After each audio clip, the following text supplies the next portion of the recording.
La nation reconnaissante. Le colonel Assimi Goïta recevait hier les pupilles de la nation. C'était à la faveur de la journée qui leur est dédiée. Le chef de l'État a fait parler son cœur à travers des dons.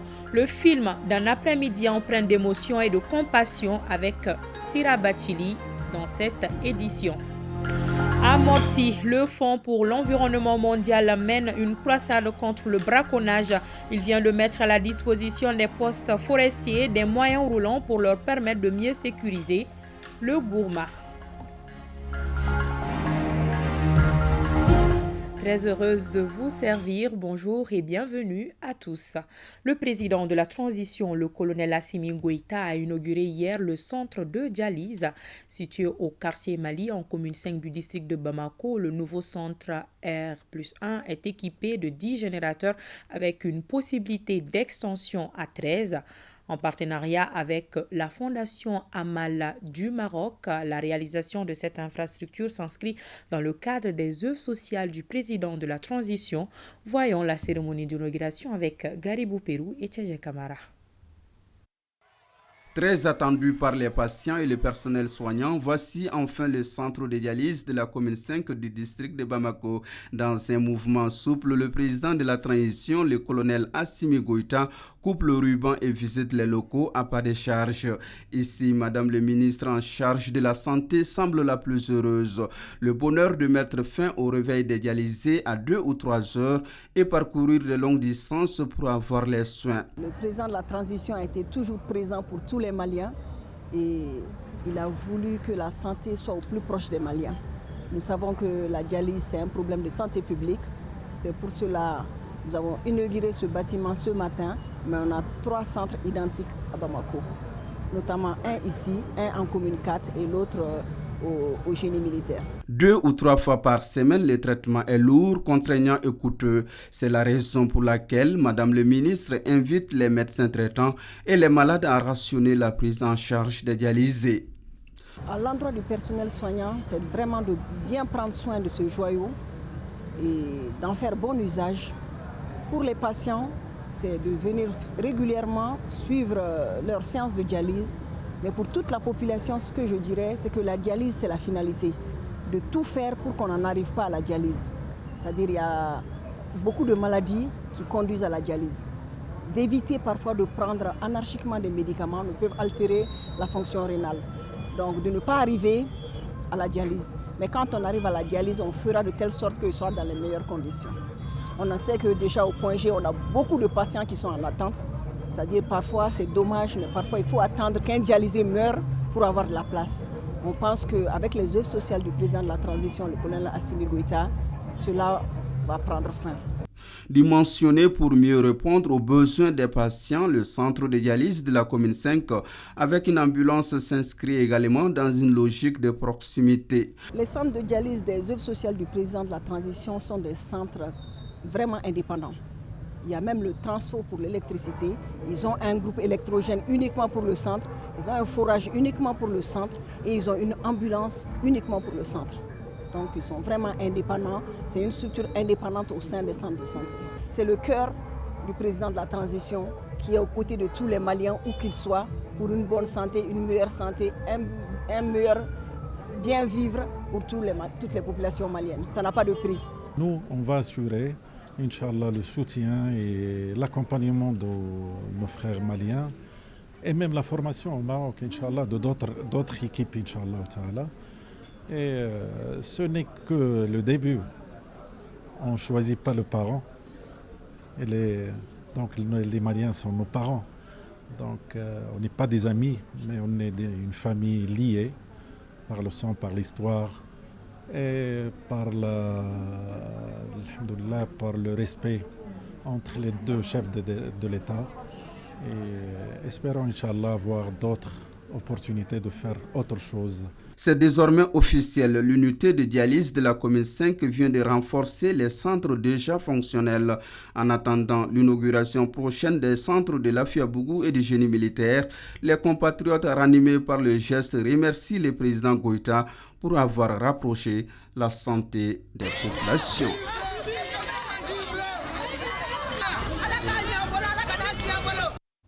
Juste après la cérémonie d'inauguration du centre de dialyse, le président de la transition a reçu ses enfants et petits-enfants. On les appelle les pupilles de la République. Une journée remplie d'émotions et de compassion envers ces enfants qui sont célébrés chaque 31 octobre par le Mali. Le colonel Assimi Goïta, qui est l'initiateur de la journée, a offert des véhicules, des kits scolaires, des jouets destinés à l'Amaldem, l'ONAPUMA et aux Prytanée militaires. Cette cérémonie a été l'occasion également de présenter au chef de l'État 266 nouveaux membres. Sira Bachili était à Koulouba. Voici son reportage. La sympathie d'un président aux enfants de ses frères d'armes tombés pour la défense de la patrie et ceux abandonnés ou encore de parents inconnus. C'est un après-midi de détente loin des décrets à Koulouba. La journée du 31 octobre est dédiée aux pupilles en République du Mali depuis 2021. Une journée de reconnaissance où la nation réconforte ses enfants.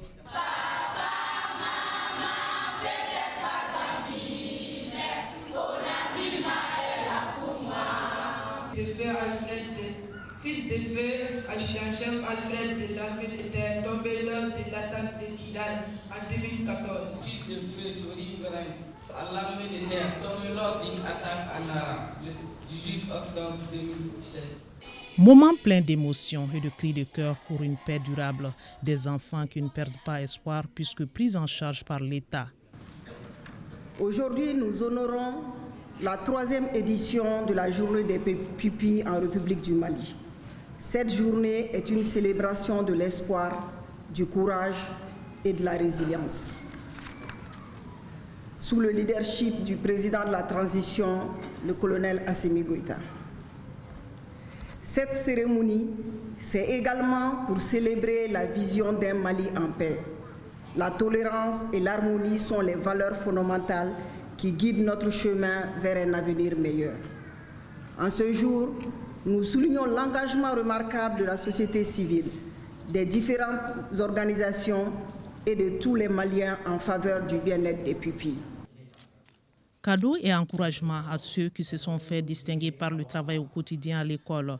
Le président de la transition a par la suite remis les cartes de pupilles à quelques-uns des 266 nouveaux membres et leurs cartes bancaires avec le passage remarqué de Bekay Oumar Traoré, fils du regretté Oumar Traoré, dit Douglas, de la présidence tombé en mission.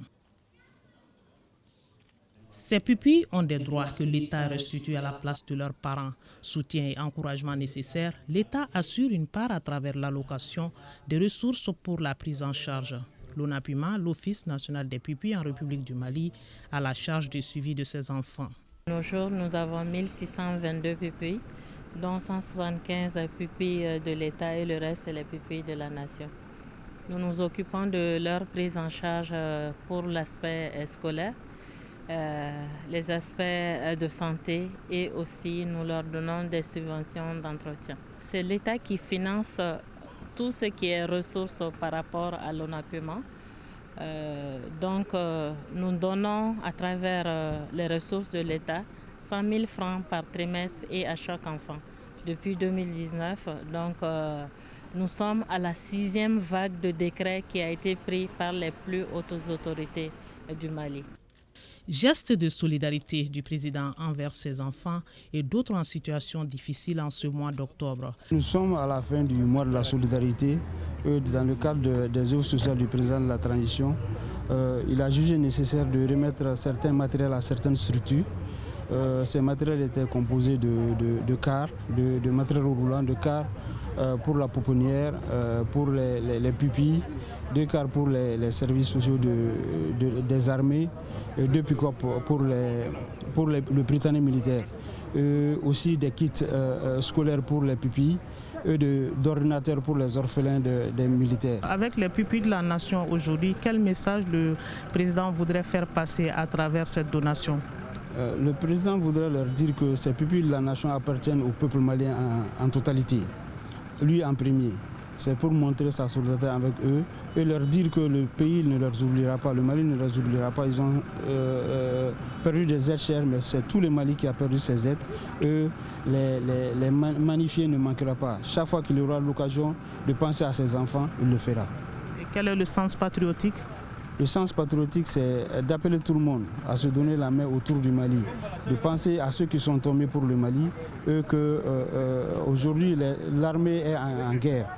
Maintenant, que tout le monde soutienne notre armée nationale afin que la victoire soit malienne. Un tour du palais présidentiel et une photo de famille pour immortaliser l'événement.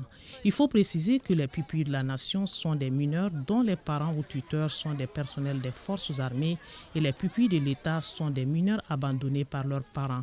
Ces enfants sont suivis jusqu'à l'âge de 18 ans. De Koulouba, nous sommes à la Direction nationale de l'éducation fondamentale qui a abrité une session de plaidoyer. Au menu, la scolarisation et le maintien des filles à l'école. C'est une initiative mise en œuvre par le consortium d'ONG composé de FAWE Mali, la coalition École pour tous Mali et de Plan International. Le compte-rendu de Awa Adaman Koulibaly. Je m'appelle Amadou Bokoum, je fais à 7e année. Je m'appelle Nyama Daniel, je fais la 8e année. Comment maintenir ces élèves afin qu'ils achèvent leur cursus scolaire? C'est l'équation que l'initiative Priorité à l'égalité tente de résoudre avec un accent particulier sur la jeune fille. Nous sommes donnés d'abord des initiatives de former les enseignants, de faire des sensibilisations et de mettre le poids aussi sur les plaidoyers. La prise en compte de l'environnement scolaire, adapter les programmes de formation aux réalités du pays. Le secrétaire général du département en charge de l'éducation a pris acte du dit plaidoyer. Après une signature, acte du renouvellement de l'engagement de son service. Nous avons par exemple la construction de 2 lycées d'excellence, dont un lycée pour filles. Au moins 2000 salles de classe seront réhabilitées et équipées, 500 classes additionnelles seront construites, 14 lycées seront également construits. Le défi à relever par l'État et ses partenaires d'ici à 2028 en termes d'achèvement du parcours scolaire est l'attente de 88,2% pour le primaire fondamental et 66,6% le second cycle pour tous les enfants.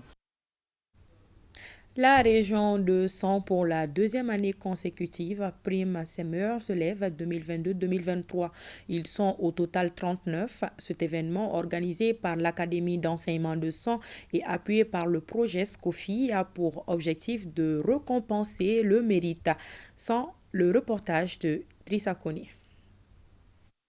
Idrissa Sanogo fut premier avec 16 de moyenne au DF session de mai 2023 dans l'Académie d'enseignement de San. Tout comme lui, ils sont au nombre de 39 à recevoir des prix d'excellence tels que des fournitures scolaires, des ordinateurs, des tablettes et des casques. En un mot, tout le matériel pédagogique indispensable pour un élève.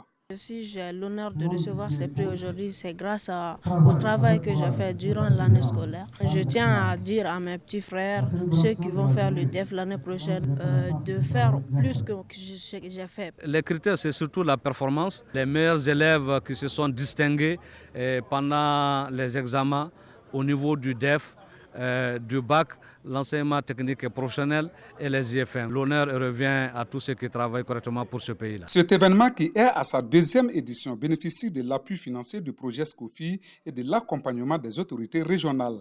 Nous sommes là pour cultiver l'excellence au niveau des écoles. Donc, raison pour laquelle on a accepté de financer cette activité, cette journée de l'excellence. Parce que c'est le couronnement d'un travail bien fait au cours de l'année scolaire 2022-2023 que nous célébrons ce matin au niveau de la région de San. Je voudrais remercier vraiment l'ensemble des donateurs. Outre les lauréats, plusieurs attestations ont été remises aux personnes qui ne ménagent aucun effort pour la réussite scolaire dans la région de San. Et dans le même registre, lancement dans la Venise malienne de la semaine éducative, une initiative des clubs UNESCO de la région. Le thème de cette semaine est « Éducation à la paix vectrice de changement », une manière pour ces jeunes d'apporter leur contribution à la restauration de la paix dans la région. 40 jeunes de Mopti et environ participent à cette rencontre. La cérémonie de lancement qui a eu lieu au centre Jean Bosco de Sévaré a été présidée présidé par le conseiller aux affaires administratives et juridiques du gouvernorat de Mopti. Le point avec nos correspondants régionaux Bemba Sibi et Salif Sangari. Pour une paix durable, il faut l'implication de toutes les couches de la société. C'est conscient de cela que les membres du Conseil régional des clubs UNESCO de Mopti ont initié une semaine éducative sur le thème « L'éducation à la paix, vectrice de changement ». Aider l'autorité à la quête de la paix. Et quand on regarde les acteurs, ce sont la jeunesse. Et la jeunesse venue de tous les cercles de la région de Mopti. Cette semaine à laquelle participent les jeunes des clubs UNESCO et différentes autres organisations juvéniles de la région va permettre de s'attaquer à la cause profonde de l'incompréhension et poser les germes de la cohésion. La paix est au centre du plan d'action de l'UNESCO, car les guerres prennent naissance dans l'esprit des hommes. C'est dans l'esprit des hommes qui doivent être levées les défenses de la paix. Cette activité rentre dans cette dynamique. La restauration de la paix doit faire l'objet d'une large réflexion auprès de toutes les communautés, en particulier la communauté éducative. Car, comme le disait Feu Nelson Mandela, l'éducation est l'arme la plus puissante pour changer le monde. Cette initiative vient en appui aux efforts des autorités régionales dans la restauration d'une paix durable après les dures épreuves traversées. La thématique revêt une importance particulière eu égard au contexte sécuritaire global de notre pays. Il est donc important d'impliquer la jeunesse dans la sensibilisation pour la promotion de la culture de la paix, vecteur de changement. Les 40 participants de cette semaine seront à leur tour des relais dans leurs communautés respectives. Pour cela, ils recevront au cours de la semaine une leçon modèle à partager avec les élèves des différentes localités. Arrivons au second titre de cette édition et nous restons dans la Venise malienne, précisément dans le Gourma. Dans cette zone, le Fonds pour l'environnement mondial a décidé de lutter férocement contre le braconnage. Il vient de doter les postes forestiers de moyens roulants, une remise précédée de la séance de formation que les agents ont reçue. Le reportage de Boubacar Sankari. 12 motos pour les postes forestiers des communes de Mondoro, Boni, Ambori, Gossi, Inadjata Fan et Bambara Maoudé. Le geste est du projet éléphant pour renforcer la protection des éléphants dans le Gourma. Le braconnage dans la zone va beaucoup diminuer, mais aussi on est dans la suite logique d'intégrer et tous les acteurs de la biosphère dans le processus de la protection des éléphants du Gourma, d'aller dans la conservation des activités au niveau de la zone du projet. Cette donation nous permettra d'atteindre certaines localités de cette zone qui sont tellement accidentées. Avec les agents de deux roulants, vraiment ça nous permettra de faciliter les patrouilles journalières et notamment aussi. Ces moyens roulants destinés à la réserve partielle des éléphants du Gourma ont coûté plus de 7 millions au Fonds pour l'environnement mondial. Les éléphants dont il est question constituent la dernière population la plus septentrionale au sud du Sahara. Nous devons prendre toutes les initiatives en termes de dispositions réglementaires pour assurer leur plein épanouissement dans leur aire de répartition naturelle qui est la réserve de biosphère du Gourma. Cette dotation n'est pas une première pour le projet éléphant. Auparavant, il avait doté la brigade anti-braconnage de Douanza de véhicules et de matériel divers. Lancement officiel à Caille de la brigade citoyenne. Cette brigade citoyenne vise à responsabiliser la jeunesse afin que celle-ci prenne conscience du développement économique et social de leur cité. Elle est organisée par la Direction régionale de la jeunesse et des sports. Les explications de Kabadjara. Cette brigade citoyenne, dont les travaux ont été lancés ce lundi dans la Cité des Rails, est une composante des 3 axes prioritaires sur lesquels le ministère de la Jeunesse et des Sports, chargé de l'instruction civique et de la construction citoyenne, évoluera désormais pour la promotion de la jeunesse et la citoyenneté, ainsi que le développement des disciplines sportives. La brigade citoyenne rentre dans le cadre du premier axe jeunesse et citoyenneté. Notre vision est d'amener la jeunesse à se responsabiliser, à prendre conscience qu'ils doivent être les acteurs du développement économique et social de leurs activités. Le chef de l'exécutif régional espère que cet outil permettra une bonne compréhension des jeunes dans le processus de refondation. En lançant officiellement cette activité à Caille, nous osons espérer qu'elle sera un outil de développement au service de l'ensemble des communautés de la région et qu'elle permettra enfin à la jeunesse de comprendre le rôle moteur qui lui revient dans le processus de refondation et de stabilisation du Mali nouveau. La cérémonie de lancement a pris fin par les premiers coups de pinceau exécutés au carrefour des jeunes par le gouverneur de région, colonel-major Moussa Soumaré. Une délégation nationale de FUSI Mali, Front Uni pour la sauvegarde de l'intégrité du Mali, a séjourné à Sikasso. Objectif, informer les notabilités et la population de Sikasso sur la vision et les objectifs de FUSI Mali et son passage de la plateforme aux partis politiques. Le compte rendu de Moustapha Doumbia et de Amadou Dolo. C'est une rencontre d'échange initiée par les partis FUSI Mali dans le but d'informer la population et les notabilités sur les idéaux du parti. Au centre des échanges, les raisons qui ont motivé le passage du mouvement de la plateforme à un parti politique. Après le soutien de la transition, il y a autre idée qui est soutenir la transition au-delà de la transition, c'est-à-dire après transition. Nous n'avons pas un candidat spécial pour nous que nous voulons soutenir actuellement pour qu'il soit président. Le Front Uni pour la sauvegarde de l'intégrité du Mali a saisi les cadres pour présenter ses représentants au niveau de la région et du cercle de Sikasso, des personnalités engagées à œuvrer pour une meilleure implantation du parti. Dans les jours à venir, on prend l'engagement pour une implantation solide dans la région de Sikasso. Nous avons déjà commencé ce travail à Sikasso. Nous avons mis les coordinateurs dans presque tous les cercles et les communes de Sikasso et nous avons fait beaucoup d'activités dans le cadre de sensibilisation, dans le cadre du soutien envers la transition. La délégation nationale de FUSI Mali a rendu visite aux notabilités de Sikasso à qui elle a expliqué les objectifs de la mission et la vision du Front Uni pour la sauvegarde de l'intégrité du Mali. Dans le cadre de la célébration de la Journée internationale de la fille, célébrée le 11 octobre de chaque année, Women Tech Mali a organisé une campagne digitale en faveur des filles en situation de conflit. Une vingtaine de jeunes filles étaient mobilisées pour la circonstance. Les précisions de Mohamed Sangari.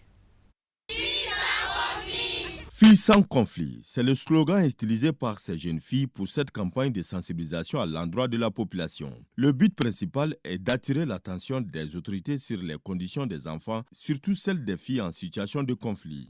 Cette activité-là, vraiment, ça arrive au bon moment.